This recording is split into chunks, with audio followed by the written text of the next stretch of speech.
अस्सलामुअलैकुम वरहमतुल्लाहि वबरकातुहू। आप तमाम नाज़रीन को एक बार फिर मेरे यूट्यूब चैनल तजवीद लाइट ऑनलाइन कुरान अकेडमी में खुशामदीद। मैं हूँ शहरियार अहमद और आपके लिए लाया हूँ एक बार फिर मैं सबक कुरान पाक का। आज का जो हमारा सिपारा चल रहा है वो इसे अक़ूल और क्लास 15 है। रुकू जो हमारा है रुकू हमारा 12वां चल रहा है। आयत 228 से हम अपने सबक का 15वें सबक का आगाज़ करेंगे। और अल्हम्दुलिल्लाह हमारे इस पारे के 3 पाँव मुकम्मल हो चुके हैं। यानी सलासे तक लगभग ये मुकम्मल इंशाअल्लाह ताला इस रुकू के बाद हो जाएगा। तो आप तमाम नाज़रीन सामीन से गुज़ारिश है कि इसी तरह आप मेरे साथ जुड़े रहिए, बने रहिए। वीडियो के एंड तक आप पूरा देखिए और किसी भी चीज़ को स्किप ना करें। हो सके तो लाइक शेयर भी कर दीजिए।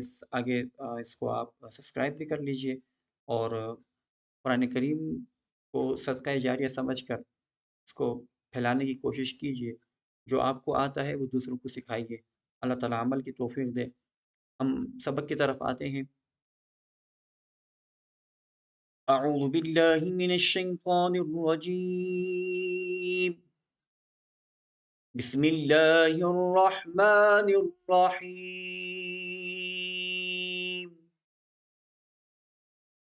अत्तलाक़ु मर्रतान فإمساكٌ بمعروف أو تسريح بإحسان ولا يحل لكم أن تأخذوا مما آتيتموهن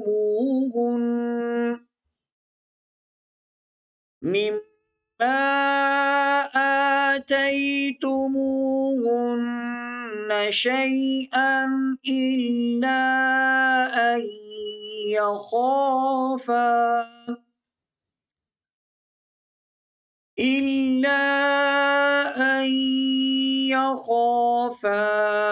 ألا يقيما حدود الله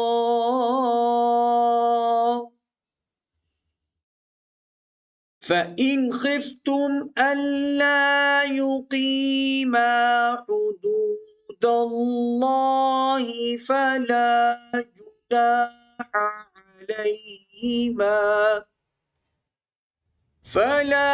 جناح عليهما فيما افتدت به تلك حدود الله فلا تعتدوها ومن يتعد حدود الله فأولئك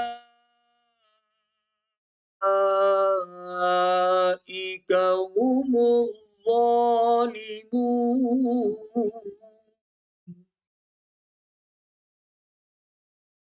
فإن طلقها فلا تحل له من بعد حتى تنكح زوجا غيره فإن طلقها فلا جناح عليهما أن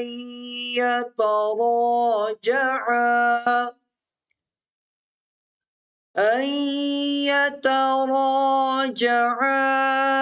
إن ظنا أن يقيما حدود الله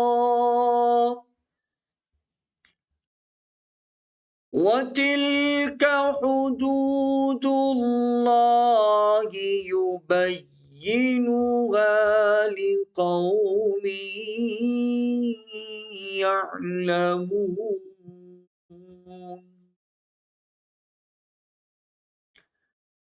وإذا طلقتم النساء فبلغن أجلهن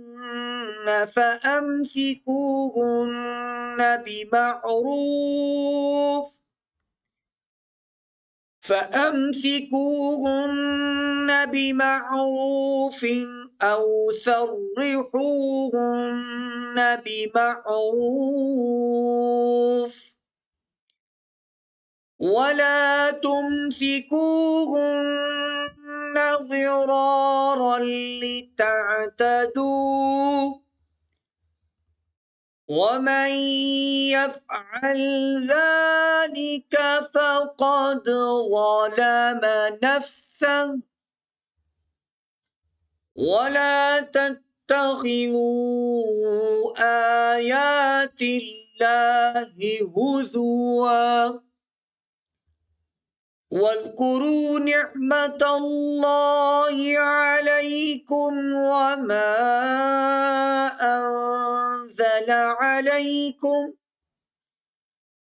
وما أنزل عليكم من الكتاب والحكمة يعظكم به واتقوا الله واعلموا أن الله بكل شيء عليم. آمنت بالله صدق الله العظيم. मुझे दीजिए इजाज़त अगली वीडियो तक के लिए। अस्सलामु अलैकुम व रहमतुल्लाहि व बरकातहू।